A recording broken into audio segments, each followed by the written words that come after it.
Halo semuanya yang hobinya nonton film, selamat datang di channel Hobi Film. Ternyata, di balik suksesnya jajanan Cheetos yang mendunia, ada petugas kebersihan yang berperan penting menyelamatkan pabrik Fritolay di saat krisis ekonomi melanda. Orang itu dan istrinya menciptakan resep bumbu pedas yang akhirnya digunakan Cheetos sebagai varian rasa Flamin' Hot. Kejadian tersebut kemudian diangkat menjadi sebuah film yang berjudul Flamin' Hot yang dirilis pada tahun 2023. Daripada membuat kalian semakin penasaran, langsung saja kita ke alur ceritanya.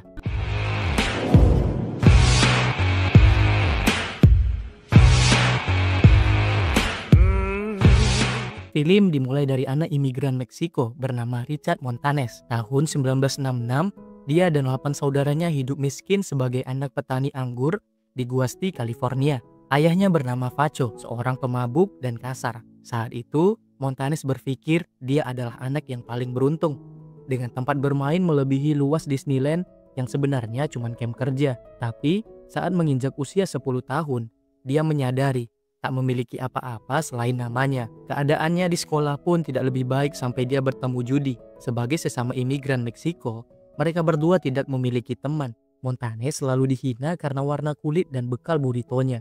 Hingga suatu hari, ibunya memberikan 2 burrito, satu untuknya dan satu lagi untuk anak kulit putih yang katanya tak suka burrito. Di sekolah, Montanes mencoba menawarkan burritonya pada anak kulit putih yang sebelumnya mengatakan burrito menjijikan. Setelah mencoba, mereka baru mengakui bahwa burrito yang Montanes bawa sangat enak. Sejak saat itu, Montanes selalu membawa lebih banyak burrito ke sekolah untuk dijual seharga 25 sen. Man, Taco Bell didn't. Well, at least that's what it felt like to me. Sampai akhirnya, dia memiliki cukup uang untuk membelikan coklat yang Judy inginkan. Namun, saat dia pergi ke minimarket, dia ditangkap polisi karena kasir di sana mencurigai Montanes memiliki banyak uang dari hasil mencuri. Alasan perlakuan tidak adil tersebut sepele, karena hanya Montanes orang Meksiko. Ketika dunia memperlakukan seseorang seperti penjahat, maka orang yang sebenarnya baik pun akan dicap sebagai penjahat. Intimidasi terhadap mereka imigran Meksiko terus berlanjut hingga Montanes dewasa. Mereka tidak pernah dianggap, sebab itulah mereka selalu terlihat seperti kumpulan gangster yang sebenarnya itu adalah cara untuk bertahan hidup. Montanes dan Judy terus bersama hingga akhirnya menikah. Mereka bergabung dengan kelompok pengedar narkoba untuk mendapatkan uang. Bagi Montanes, teman-temannya adalah satu-satunya keluarga yang dia kenal. Always had each other's backs. Suatu hari Judy hamil. Saat itu dia sadar mereka tak bisa seterusnya melakukan tindak kriminal karena akan segera memiliki bayi. Judy kemudian meminta Montanes berhenti menjual narkoba ataupun mencuri. Meski keadaan ekonomi mereka jadi sulit, Montanes tetap berusaha mendapatkan uang dari pekerjaan normal pada umumnya. Judy pun selain mengurus rumah dan anak, dia membantu mendapatkan uang dari berjualan tortilla.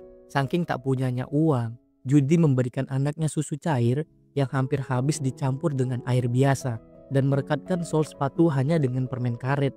Judy sangat berharap bisa membeli kulkas baru agar makanan mereka tidak cepat basi. Setiap kali Judy akan marah, Montanes akan menghitung mundur dari 3 untuk Judy mengambil nafas panjang. Cara tersebut efektif membuat Judy lebih tenang dan sabar. Montanes berkeliling mencoba mencari pekerjaan dengan resume yang dibuat Judy. Namun tak ada yang mau memberinya pekerjaan karena tak memiliki ijazah SMA. Dalam keadaan sulit tersebut, Judy meminta Montanes menurunkan sedikit harga dirinya untuk meminta bantuan pada Facho ayahnya agar anak-anak mereka bisa makan. Sikap Facho memang tak sekasar dulu, tapi kata-katanya masih saja menyakitkan. Facho mengkritik Montanes yang membiarkan istrinya bekerja dan tidak menjadi contoh yang baik bagi anak-anaknya. Ibu Montanes memberi saran agar mereka selalu berdoa kepada Tuhan, meminta pertolongan. Judy mau saja, dia akan melakukan apapun yang dipercayai bisa memberi pertolongan. Tapi Montanes saat itu belum terbuka hatinya untuk mempercayai Tuhan. Malam itu, Montanes pergi menemui teman-temannya. Dia berniat kembali menjual narkoba. Namun Tony, bos mereka, tidak mau menerimanya. Teman-teman Montanes membantu membujuk Tony. Tidak mudah orang seperti mereka mendapat pekerjaan biasa. Sedangkan Montanes memiliki anak dan istri yang harus dinafkahi. Tony sendiri bekerja di pabrik Fritolay. Pabrik tersebut memang dikenal masih mau memperkerjakan orang Meksiko. Montanes pun meminta Tony merekomendasikan agar bisa bekerja juga di Fritolay. Hari berikutnya Montanes pergi ke Frito-Lay untuk melamar pekerjaan. Di sana dia diminta untuk mengisi formulir pendaftaran. Tapi karena dia tak paham dengan beberapa pertanyaan di formulir tersebut, akhirnya dia membawa pulang formulirnya. Di rumah, dia bertanya pada Judy apa maksud dari inisiatif. Judy menjawab, itu artinya orang yang bisa bekerja tanpa diminta. Judy yang melihat Montanes kesulitan, kemudian membantu mengisikan formulir. Montanes merasa dirinya menyedihkan.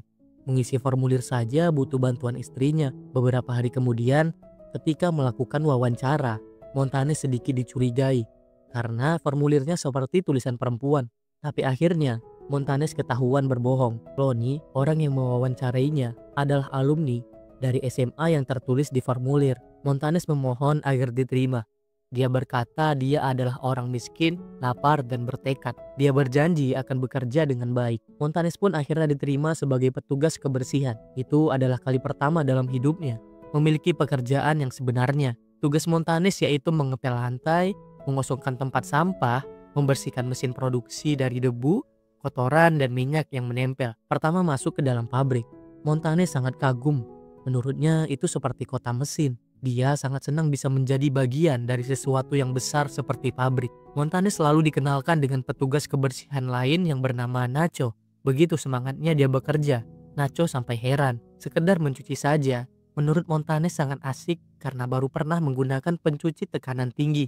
Tidak hanya itu, dia memiliki banyak pertanyaan mengenai bagaimana cara mesin di sana bekerja. Tapi saat bertanya kepada operator mesin, dia diabaikan. Untung saja, Montanes tidak mudah tersulut emosi karena diperlakukan seperti itu. But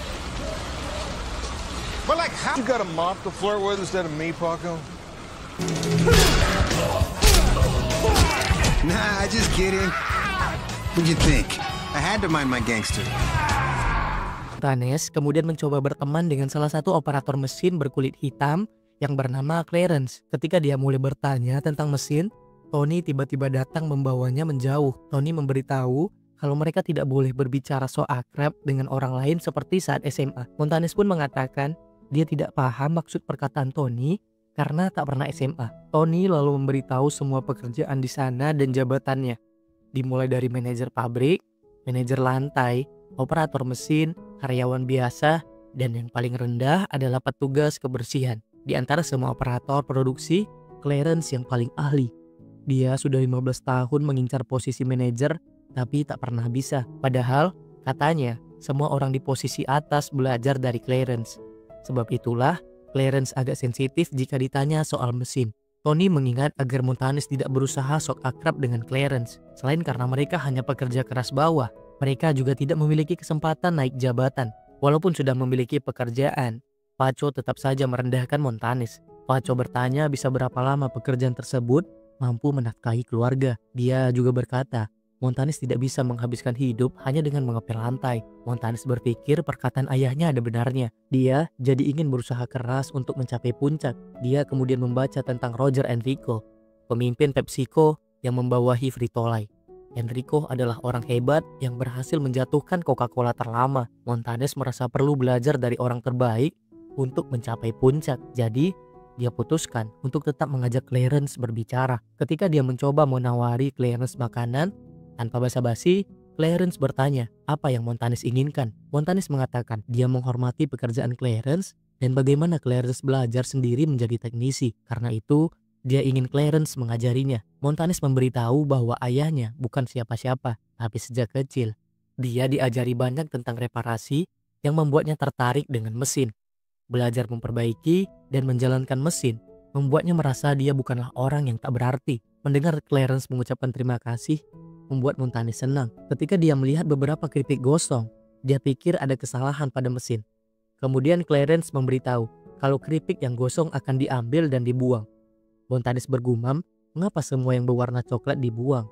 Clarence tertawa mendengar gumam tersebut. Setelah itu, Clarence mengajak Montanes mendengarkan dengan seksama suara mesin di pabrik. Hanya dengan mendengarkan saja, Clarence bisa mengetahui mesin mana dan bagian apa yang bermasalah. Dia berkata, Montanes akan bisa melakukannya setelah selesai diajari. Montanes sangat senang akhirnya Clarence mau mengajarinya. Montanes hanya bisa belajar di sela-sela waktu bekerjanya.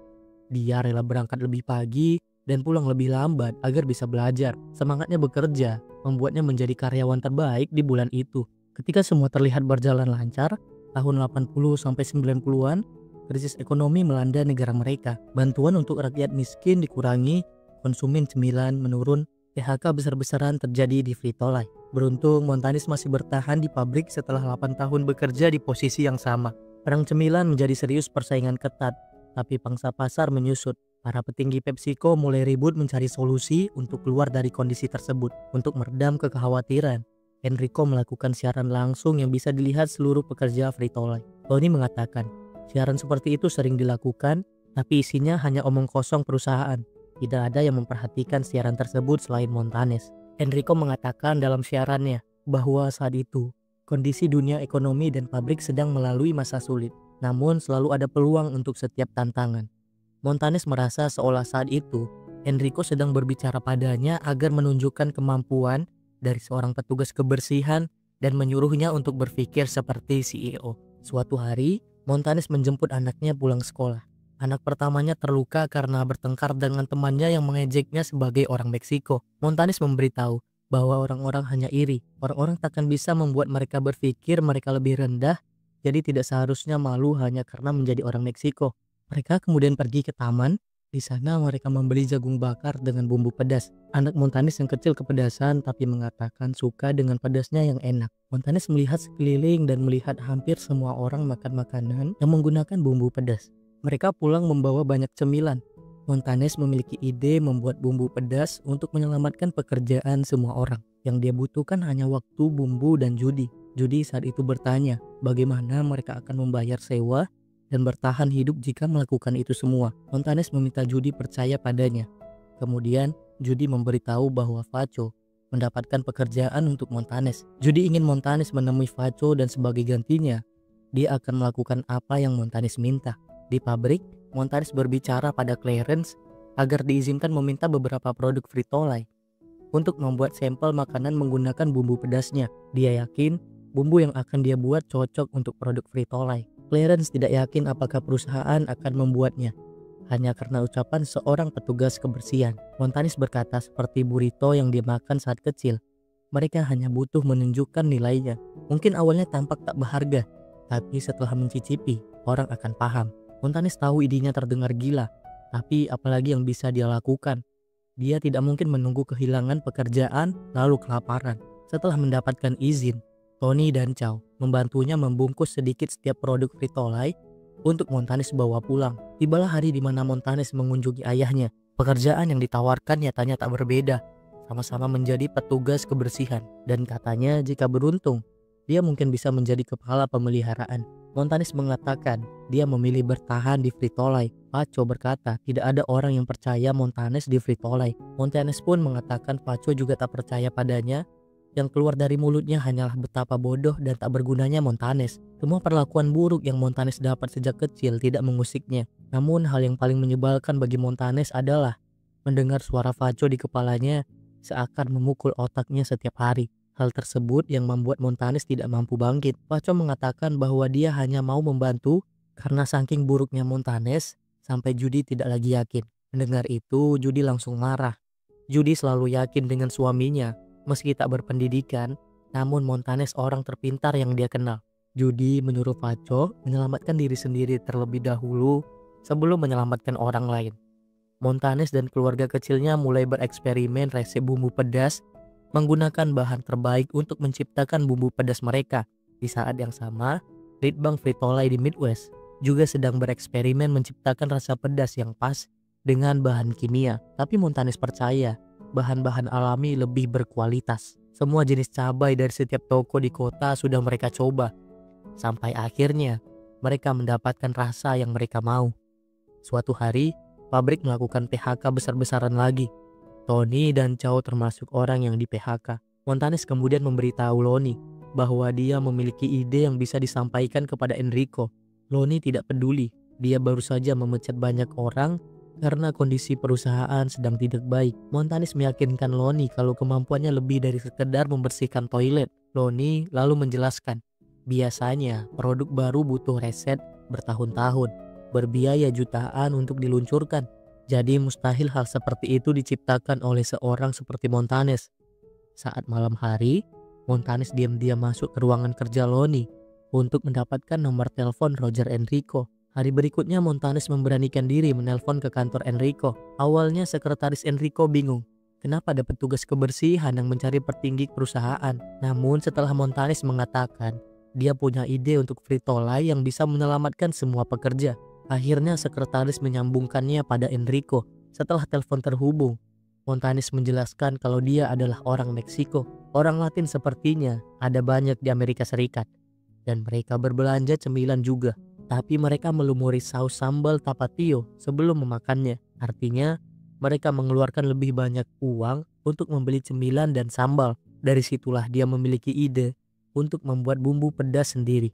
Menurutnya rasanya sangat kuat, bisa digunakan untuk semua produk Frito-Lay seperti Doritos, Fritos, popcorn, dan juga Cheetos. Dan yang lebih penting, yaitu orang Meksiko sangat menyukainya. Keluarga dan tetangganya selalu ingin tambah saat memakannya. Itulah ide yang ingin dia sampaikan. Montanes mengatakan dia sudah mengetahui, dia sudah mengikuti saran Enrico di video siaran untuk berpikir seperti CEO. Roger Enrico terkejut ada orang yang menonton videonya. Terlebih lagi hanya seorang petugas kebersihan. Montanes kemudian mendapatkan izin mengirim sampel untuk Enrico. Setelah sampel tersebut dicoba oleh Enrico, dia memutuskan untuk melakukan tur pabrik sekaligus bertemu dengan Montanes untuk mendengar lebih detail tentang idenya. Para eksekutif perusahaan pun merasa marah dengan apa yang dilakukan Montanes. Loni juga marah kepadanya sebab turun pabrik sama saja dengan melakukan evaluasi. Di saat kondisi pabrik mereka sedang tidak baik-baik, Loni yakin Enrico akan merasa sia-sia telah datang mendengarkan omong kosong Montanes. Dan skenario terburuknya yaitu pabrik mereka akan ditutup untuk mengurangi pengeluaran di tengah krisis ekonomi. Semua orang di pabrik akan kehilangan pekerjaan karena Montanes. Perkataan Loni membuat Montanes mendapatkan tatapan sinis dari seluruh pekerja. Montanes menjadi merasa pesimis. Dia pikir harus melakukan sesuatu untuk mencegah Roger Enrico datang. Judi membangkitkan kepercayaan diri Montanes. Dia mengatakan orang-orang hanya takut dengan apa yang bisa Montanes lakukan untuk mereka. Mereka takut seorang pria Meksiko miskin dan petugas kebersihan akan menjadi pahlawan mereka. Judi juga berkata, Enrico pasti akan mendengar Montanes. Jadi, jangan biarkan orang lain menghentikan langkahnya. Selanjutnya, Judi membantu Montanes belajar soal bisnis karena dia harus mempresentasikan idenya di depan para eksekutif perusahaan. Montanes sangat beruntung memiliki Judi. Dia bahkan berkata jika ingin selamat di dunia yang gila, dapatkanlah seorang Judi. Hingga akhirnya hari yang ditunggu pun tiba. Judi tidak bisa memasangkan dasi, jadi dia menyuruh Montanes meminta bantuan Facho. Awalnya Montanes tidak mau, tapi Judi memberitahu kalau sejak keributan hari itu, Facho terus menelpon Judi. Judi pikir sebenarnya Facho menyayangi Montanes. Di kesempatan itu, Facho mengatakan bangga kepada Montanes dan dia menyesal telah menjadi ayah yang tidak bisa membuat Montanes jadi diri sendiri. Di ruang rapat, Montanes terlihat gugup. Untungnya Enrico mengerti dan mempersilahkan Montanes memulai kapanpun dia bisa. Montanes menjelaskan bahwa banyaknya orang Meksiko di Amerika Serikat bisa menjadi pangsa pasar bagi mereka, tapi produk yang telah ada membosankan. Montanes tumbuh dengan banyak rasa, dia ingin makanan yang membuatnya merasa seperti di rumah. Dan rasa tersebut ada pada bumbu pedas yang diciptakan. Saat ditanya berapa besar pangsa pasarnya, Montanes berkata dia tidak tahu karena tidak pernah duduk di kantor korporat memakai jas. Yang dia tahu, orang-orang Meksiko sepertinya ingin makanan di rumah mereka dihargai oleh para pebisnis makanan, membuat mereka merasa berarti saat mengambilnya di rak penjualan karena produk itu dibuat mereka. Listen, gentlemen, no offense. They're tired of the same old flavors. And I've been searching for that taste in everything I buy ever since. I want a food that tastes like home. Setelah presentasi selesai, Enrico diberitahu bahwa lead bank mereka di Midwest menemukan bumbu pedas. Tapi Roger Enrico merasakan firasat baik pada Montanes. Dia mengatakan Montanes mungkin tidak mengetahui tren pasar, tapi tahu soal orang yang mana itu adalah tempat di mana dia selalu menanamkan uangnya. Akhirnya, Enrico ingin menguji pasar dengan 5.000 peti. Menurut Montanes, rasa bumbunya tidak seperti milik Judi, tapi itu cukup. Montanes sangat senang hasil inisiatifnya. Kini ada di rak penjualan dengan nama Cheetos Flamin' Hot. Sayangnya, produk tersebut tidak laku.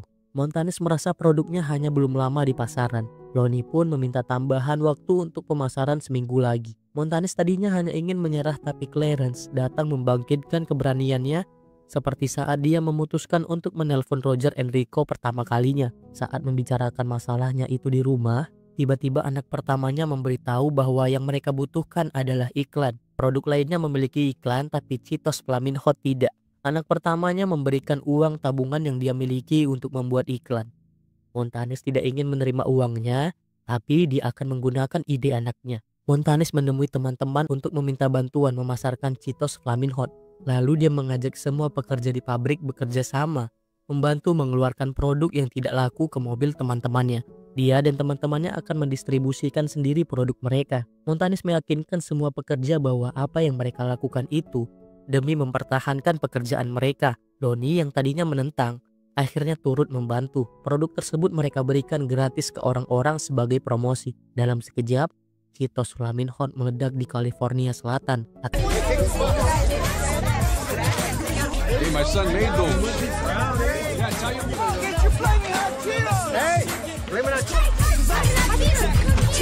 Tetapi salah satu petinggi masih saja membujuk Enrico berhenti berinvestasi pada produk tersebut. Enrico pun mengatakan dia tidak menganggap sedang berinvestasi pada petugas kebersihan, tetapi pada visi. Montanes kemudian mendapat telepon dari Enrico bahwa dia butuh tambahan 5 juta peti.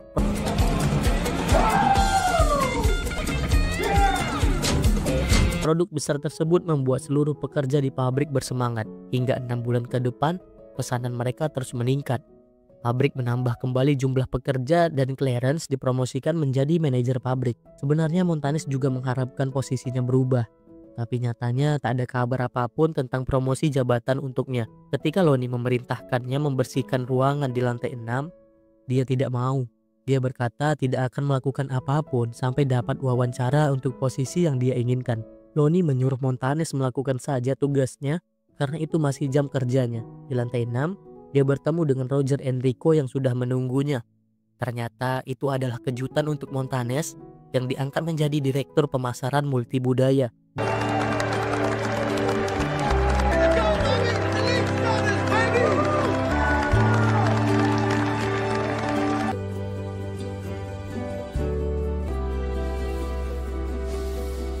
Judy menangis begitu diberitahu tentang hal tersebut.